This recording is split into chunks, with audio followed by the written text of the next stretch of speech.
Bladenboro is a small community, surrounded by pine, forests and swamps at the southeastern edge of the North Carolina Piedmont. It was also the setting for the greatest monster North Carolina has ever seen. The story begins in Bladen County in the town of Clarkton.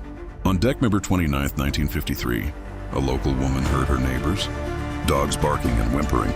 When she went out to investigate, she saw a large, cat-like creature run off into the darkness.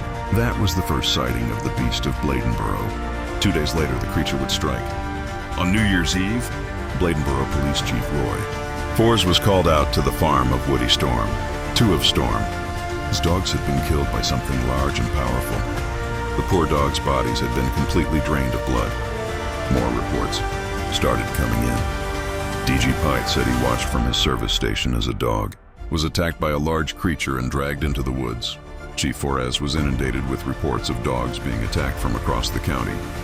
People said they saw an animal like a bear or a panther that was 3 feet long, 20 inches high with a long tail and a cat's face. Others reported hearing the creature's scream coming from the swamps near the town, saying it sounded like a woman with a knife stuck in her back. On January 1st, the bodies of 2 more dogs were discovered. These 2 had been drained of blood. Chief Forrest decided it was time to call for help.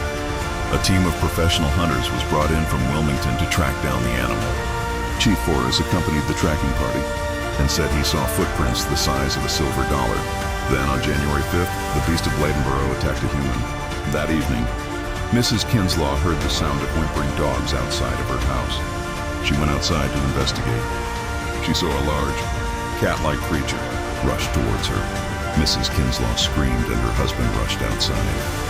The beast was frightened off and ran back into the woods.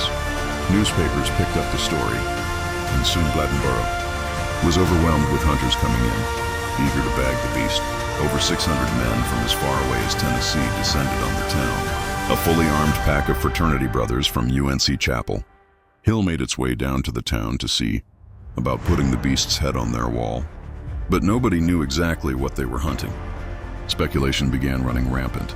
Some thought that it was a Carolina panther, a species of large cat that had lived in the area until the early 20th century, but was now thought to be extinct.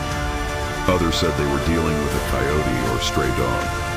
Most of those who had descended on Bladen County thought that the only way to find out for sure what the beast was would be by killing it. The town was terrified. Ev Butler, who was a young man in Bladenboro at the time, recalled nighttime was the feared time around these parts. As the sun set, the entire community on the west side of town went indoors and didn't come out unless necessary. I post these videos and stories as told by the people who experienced these encounters. Please like, subscribe, and share. Hit that notification button so you don't miss new content. Thank you for watching my videos.